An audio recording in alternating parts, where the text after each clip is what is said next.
Hey, good morning, everyone. It's Gary, and we are into the holiday season. Obviously, it's a very unique holiday season. So, today I want to talk about some easy strategies that you can implement if you have an existing business, retail business, or an online business.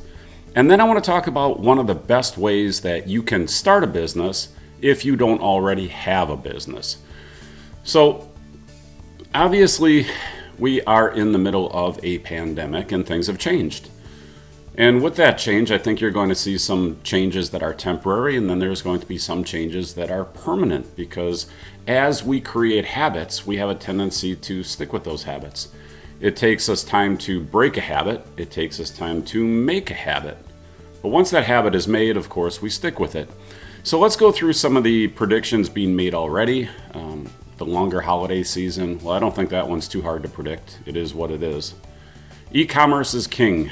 Well, you would think that I would agree with that wholeheartedly, and I do. E-commerce is king if you're an e-commerce business.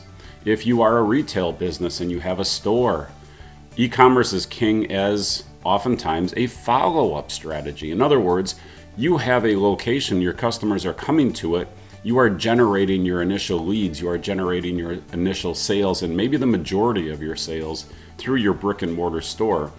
So if you were to say, look, e-commerce is king, let's get rid of the store, well, that would be a massive error, wouldn't it? E-commerce is king if you have a great retail location as a follow-up strategy. When I sell that person a product, I want to get them into my CRM. I want to do some follow-up marketing to them. I oftentimes want to do some follow-up sales to them. And there's another way that you can benefit from having a retail location, a brick and mortar location, and then utilizing e-commerce. And I'll get to that towards the end. Here we get into store fulfillment takes center stage. I'm not actually going to talk about this right now. I think this plays into the bigger point that I want to make about what you need to do when you're running your retail business today. Shipping could be an issue. Here again, I don't think this is going to be the issue some people believe it's going to be. I could be wrong. I mean, that's why they're called predictions. Some people are right, some people are wrong. There are trends that are pointing towards a 7 million shipment hole. And the reason I don't think that's going to happen, the reason I think they're going to go after that hole and fill it with capacity is because it's recognized. Back in my older days, I was in the semiconductor industry, and we would talk about always feast and famine. It was never in the middle. You either were on allocation or you had a glut. There was never an in-between. And a lot of it had to do with the planning cycles. You know, there's this long lead time to create die and create packaging capacity and all the rest of it. So, a very difficult industry to forecast and predict. So we were always in feast, always in famine. And the only time we were never in a feast or in a famine is when that feast or famine was predicted. So the reason I don't think we're going to see a big hole in the shipping capacity is because everyone is talking about it. When everyone's talking about it, they can go out, they can get trucks, they can get vehicles, they can get drivers, they can hire capacity, because it's not really a difficult industry. It's not like creating semiconductor die that takes 18 weeks or 24 weeks. To create that capacity, or to create a new facility is like a 2-year ordeal and multi-billion dollars. So I don't think that's going to be an issue. But here's where I think we're starting to see where the retailers are going to suffer, and that's in the consolidation of store visits. And here again, we can debate whether it's going to be the specialty stores or whether it's going to be the one-stop shopping stores. But I think you're going to see a problem in the fact that people are creating these new habits. And if you look at this guy here, pre-COVID, and then you look at this guy here during COVID, and you have a beauty salon, well, who do you think is going to be making more money off this guy? Pre-COVID or post-COVID? Or during COVID, whatever you want to call it. And I think this is the problem with the COVID situation, is people like Jack Dorsey aren't getting their hair cut. They aren't going out to dinner as much, if at all. I mean, I personally stopped going out because I just don't want to go out, and I don't want to sit in a tent. I'm not going to sit in a parking lot in, 32-degree weather or rain or wind or bugs or bees or pick the next 10 reasons. I don't go to a restaurant to sit in a parking lot. It's just not what I'm going to do, so I don't go. I used to go to Best Buy and look at all the technology. I don't go. Last time I was there, the stores were, or the shelves were empty. But I think a big part of this is also the fun factor. Now, shopping is fun. E-commerce is functional. It's different. So people go online and they buy things, but you go to the mall more for the experience. You go to the store, you browse around, you touch, you feel, you look at things. I can't tell you how many times I've gone to to the Bass Pro Shop or to Cabela's just to walk around, right? It's a fun store. And if you look at the way they lay out their stores, they put this big display in the middle and they have critters and mountains and all these fun things there. And they make it more like an event, like an experience. And when you go there, you find reasons to buy something. Of course, most of the time, I don't even need what I'm buying. I go back to my stuff, my tackle box, and I look, and I still have 50% of the packages are unopened with lures and baits and other, things that I bought. Didn't really need them, but I bought them. And eventually I'll use them, but I just really didn't need them. But I bought them, and guess what I'm not doing now? I'm not going online and shopping around for a bunch of things I don't need. But if I'm going to the store, I'm going to buy things that frankly I don't need. I just kind of want them. They're fun. And the other part of it is from my personal experience, and again, I know I'm an outlier here because other people go shopping for other reasons. But I believe there's enough people like me and Jack Dorsey that get into this habit of working from home. We wear our basic clothes. I've been wearing my Soccer Labs hoodies and all my business clothes. And when I say business, I mean clothes that have my business logo on them, whether it's Soccer Pro, Soccer Labs, CloudNet 360, and that's it.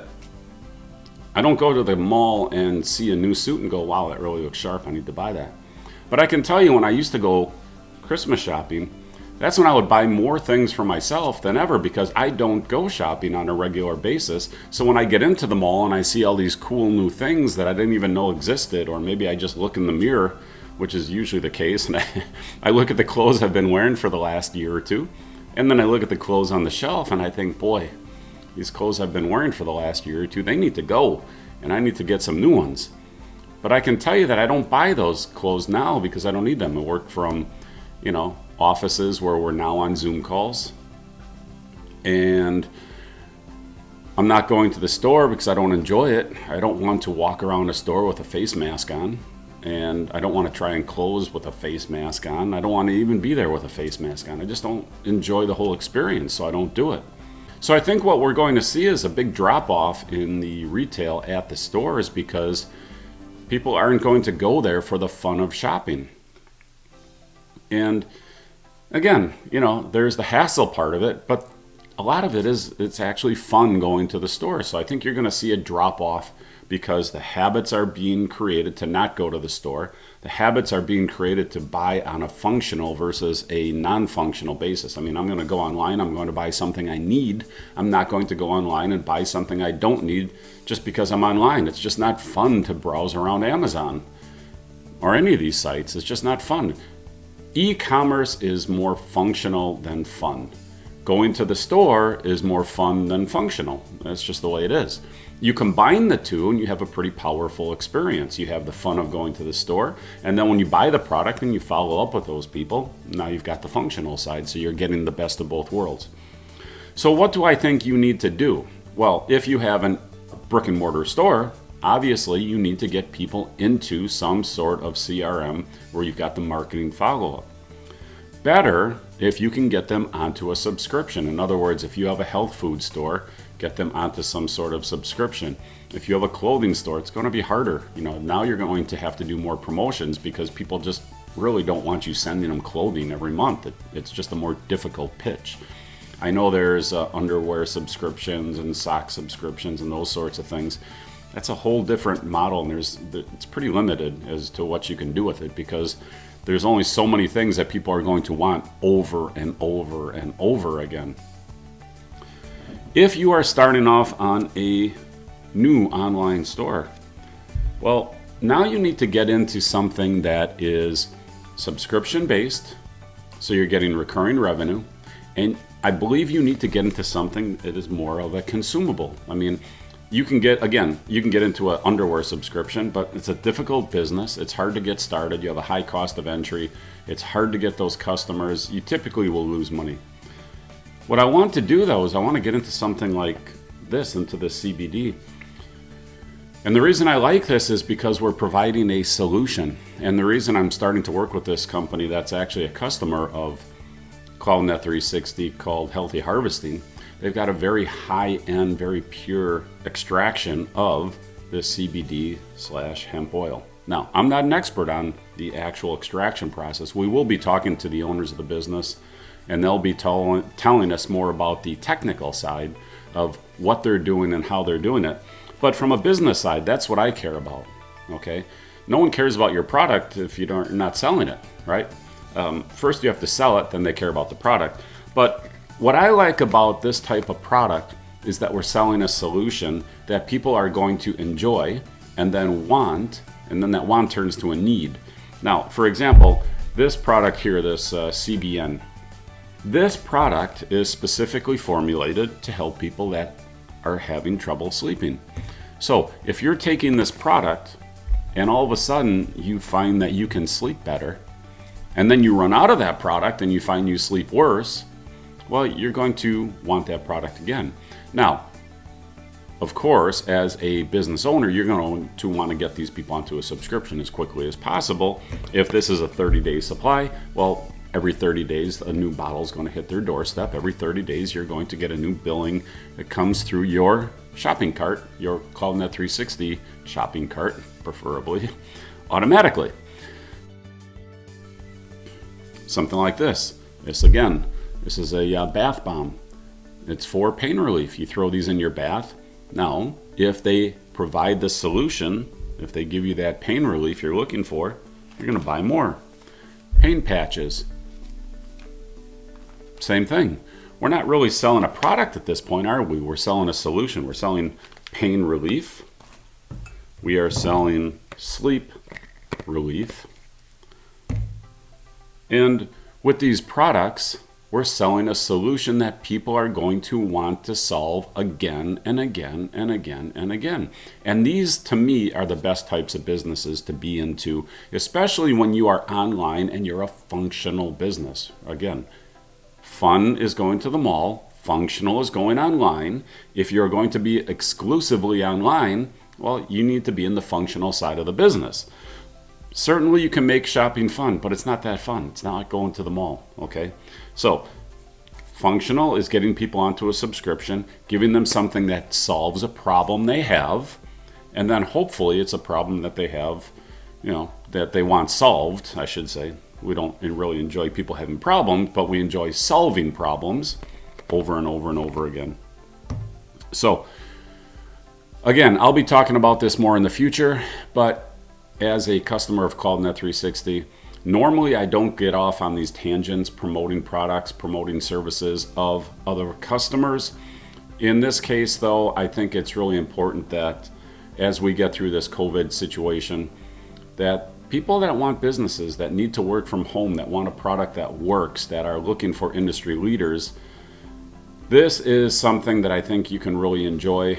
I think you'll really be successful at it. And we'll be talking more about it here shortly, so stay tuned and you'll find out more about how Healthy Harvesting is differentiating themselves in the market with a higher purity type of product and providing greater benefits to the people using it. All right, this is Gary with CloudNet 360. Hoping you have a great day, stay safe, and sell more. Get ready for the holiday season. Make sure you are getting those people into your CRM. Make sure you are getting those people into a subscription. And that is how you're going to make money in 2020 and 2021. So you have a great day. I will see you later. Call us if you'd like some help. Okay, we will help you. We will set you up. We will help you with products. We'll help you with the services. We'll help you with your website. We'll help you with marketing. We are a full service turnkey solution to all your small business needs. All right, bye now.